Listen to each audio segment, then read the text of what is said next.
மாடி தோட்டம் வச்சிருக்கிறவங்க ஃப்ரிட்ஜுக்கு தேவையான மண்கலவை எப்படி தயார் செய்யறது அப்படிங்கிறத இந்த வீடியோவில் பார்க்கலாம். இந்த வீடியோ நமக்கானது இல்லைன்னு ஸ்கிப் பண்ணிடாதீங்க. மாடி தோட்டம் செய்கிறவங்க என்னெல்லாம் பண்ணுறாங்கிறத இந்த வீடியோவில் மாடி தோட்டத்தை பற்றி தெரியாதவங்களும் தெரிஞ்சுக்கலாம். மாடி தோட்டத்தில் செடி வளர்க்கணும் அப்படின்னா க்ரோ பேக்லேயோ இல்லை வாட்டர் கேன்லேயோ எளிமையாக குறைவான அளவில் மண்கலவையை தயார் செஞ்சிடலாம். அதுவே ஒரு பெரிய ஃப்ரிட்ஜில் செடி வளர்க்கணும் அப்படின்னா எவ்வளவு மண்கலவை தேவைப்படும், ஒரு ஃப்ரிட்ஜுக்கு எவ்வளவு மண்கலவை தேவைப்படுன்னு நம்ம குத்தி மதிப்பா தயார் செய்ய முடியாதுங்க.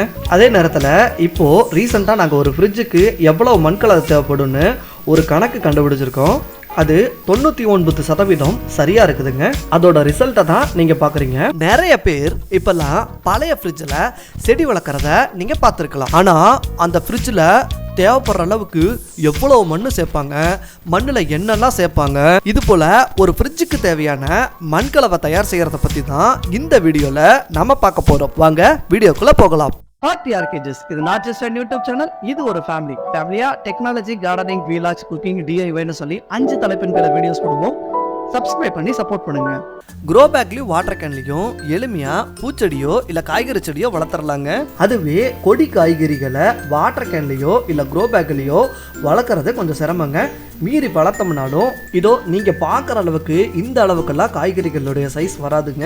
வேறும் மண்ணும் அதிகமா தேவைப்படக்கூடிய செடிகளையும் கொடிகளையும் தாராளமா ஃப்ரிட்ஜில் வளர்க்கலாங்க. ஒரு ஃப்ரிட்ஜுக்கு எவ்வளவு மண்கலவை தேவைப்படும் அப்படிங்கிறத இப்ப பார்க்கலாம் வாங்க. பொதுவா ஃப்ரிட்ஜை லிட்டர் அப்படிங்கிற கொள்ளளவுல தான் அளப்பாங்க. 100 லிட்டர்ல இருந்து 200 லிட்டர் வரைக்கும் தான் பெரும்பாலான ஃப்ரிட்ஜுகளோட கொள்ளளவா இருக்குங்க. அங்க எடுத்துக்கிட்ட இந்த ஃப்ரிட்ஜோட கொள்ளளவு கெப்பாசிட்டி எவ்வளோன்னு பார்த்தீங்கன்னா 200 லிட்டருங்க. அப்போ இந்த ஃப்ரிட்ஜுக்கு தேவையான அளவு மண்கலவை எவ்வளோ தேவைப்படுது அப்படின்னா 200 கிலோ அப்படிங்கிறத தோராயமா நம்ம வச்சுக்கலாம்.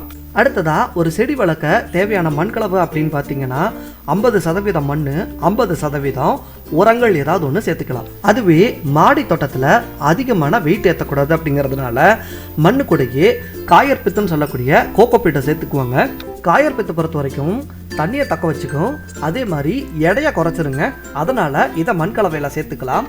காயற்பித்து கலந்த மண்கலவை தயார் செய்யணும் அப்படின்னா அதனுடைய அளவுகள் என்னென்ன இருக்கணும் அப்படிங்கிறத இப்போ பார்க்கலாம். 2 பங்கு காயற்பித்து, 2 பங்கு உரம், 1 பங்கு செம்மண் கலந்துக்கிட்டா சரியா இருக்குங்க. இந்த கணக்குப்படி பார்த்தா 10 கிலோ மண்கலவை தயார் செய்யறதுக்கு 4 கிலோ காயற்பித்தும் 4 கிலோ உரமும் 2 கிலோ மண்ணும் நமக்கு தேவைப்படுங்க. அதுவே 100 கிலோ அளவுக்கு மண்கலவை தேவைப்படுது அப்படின்னா 40 கிலோ காயற்பித்தும் 40 கிலோ உரமும் 20 கிலோ மண்ணும் தேவைப்படுங்க. அப்ப 200 கிலோ கொள்ளளவு கொண்ட ஃப்ரிட்ஜுக்கு நமக்கு 200 கிலோ மண்கலவைக்கு 80 கிலோ காயற்பித்தும் 80 கிலோ உரமும் 40 கிலோ நமக்கு மண்ணும் தேவைப்படுங்க.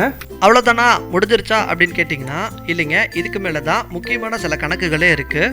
காயற்பித்து தண்ணியில் போட்டால் விரிவடையும். அப்போது காயற்பித்து எவ்வளோ சேர்த்துறது? கம்ப்ரஸ் பண்ணி வரக்கூடிய காயற்பித்து பொறுத்த வரைக்கும் 8 பங்கு விரிவடையுங்க.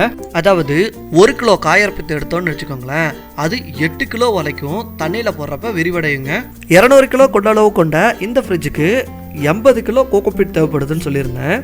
அந்த கணக்குப்படி பார்த்தா 200 கிலோ கொள்ளளவு கொண்ட இந்த ஃப்ரிட்ஜுக்கு கம்ப்ரஸ் பண்ண கோகோபீட் 10 கிலோ இருந்தால் போதுங்க. உரம் பொறுத்த மட்டிலும் மண்புழு உரமோ அல்லது தொழு உரமோ அல்லது காய்கறி உரமோ நீங்கள் சேர்த்திக்கலாங்க. உரம்லாம் அவ்வளோ இல்லைப்பா, மண்ணை கொஞ்சம் சேர்த்தி போட்டுடலான்னு உரத்தை ஏதாவது கம்மி பண்ணிங்க அப்படின்னா செடிகளுடைய வளர்ச்சியில் நல்லாவே வித்தியாசம் தெரியும்.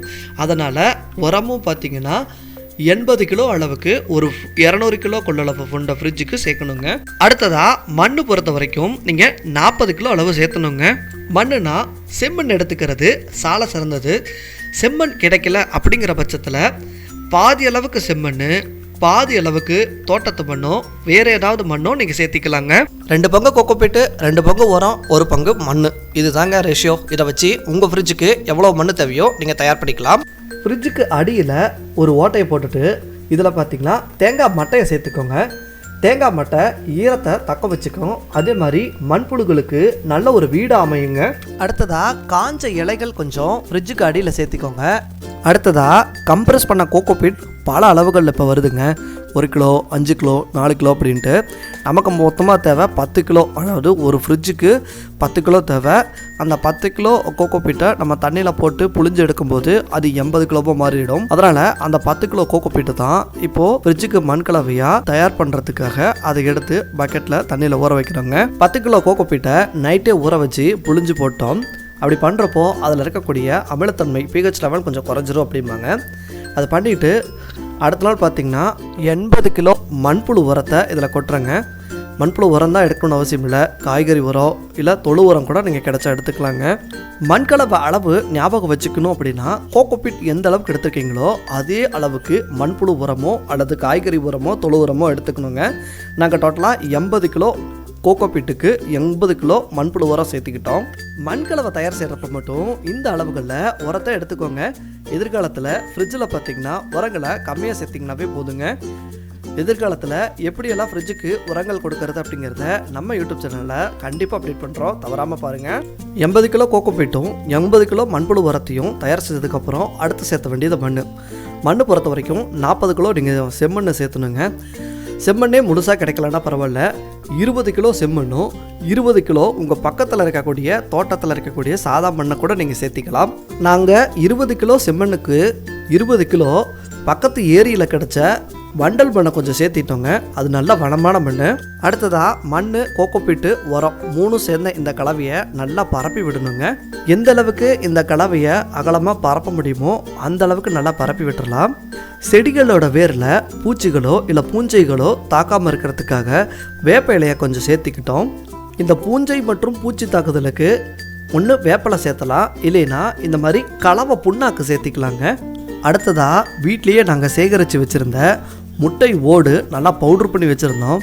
அதையும் பார்த்திங்கன்னா இந்த மண்கலவையில் சேர்த்துக்கிறோம். முட்டை ஓட்டில் விட்டமின் ஏ சத்து இருக்குதுங்க.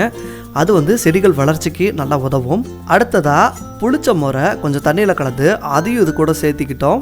சூடோமோனாஸ், ட்ரைகோடெர்மா விரிடி அப்படிங்கிற உயிர் உரங்களையும் இதில் அப்படியே சேர்த்திக்கிட்டோங்க. அவ்வளோதாங்க. மண்கலவை எல்லாத்தையும் ஒரு 2 தடவை நல்லா கலக்கி விட்டுட்டு ஃப்ரிட்ஜில் பொறுமையாக சேர்த்த வேண்டியது தாங்க. மெல்ல மெல்ல ஃப்ரிட்ஜில் இந்த மண்கலவையை சேர்த்திட்டு நல்லா பரப்பி விட வேண்டியது தாங்க. மண்கலவையெல்லாம் சேர்த்துனதுக்கு பின்னாடி மேலே கொஞ்சோண்டு இலைகளை போட்டு ஒரு 5 நாள் மட்டும் செட்டாக விட்டுட்டு செடிகளை ஃப்ரிட்ஜில் நட வேண்டியது தாங்க. நான் சொன்ன அதே ரேஷியோவில் ஃப்ரிட்ஜில் மண்கலவை தயார் செஞ்சு செடி நட்டதில் இங்கே பாருங்களேன், சுரக்காய் சூப்பராக வந்திருக்குங்க. இந்த சுரக்காயை அறுவடை பண்ணுறப்போ வெயிட் போட்டு பார்த்தப்போ 1 கிலோ இருந்ததுங்க. அதே ஃப்ரிட்ஜிலேயே நாட்டு குட்டை பாவக்காய் நிறையவே காய்களை அறுவடை பண்ணங்க. அறுவடை பண்ணிக்கிட்டும் இருக்காங்க. அதே ஃப்ரிட்ஜில் இருந்த பீர்க்கங்காய் கொடியில் நீட்ட பீர்க்கங்காய் நாட்டு வெரைட்டி அதுவும் அறுவடை பண்ணுங்க. வீடியோவில் செஞ்ச மண்கலவையை தயார் செஞ்சு ஃப்ரிட்ஜில் வச்சு இந்த நீட்ட சுரக்காய், நாட்டு பாகல், நாட்டு பீர்க்கன்னு நிறையவே அறுவடை பண்ணுங்க. இந்த ஒரு ஃப்ரிட்ஜில் இந்த மண்கலவையை சக்ஸஸ் பண்ணிட்டு தான் இந்த வீடியோவே உங்களுக்கு பப்ளிஷ் பண்ணுறோங்க. இந்த வீடியோ பற்றின கருத்துக்களை கமெண்ட்டில் சொல்லுங்கள். இந்த வீடியோவில் ஏதாவது சந்தேகம் இருந்தாலும் கமெண்ட்டில் கேளுங்க.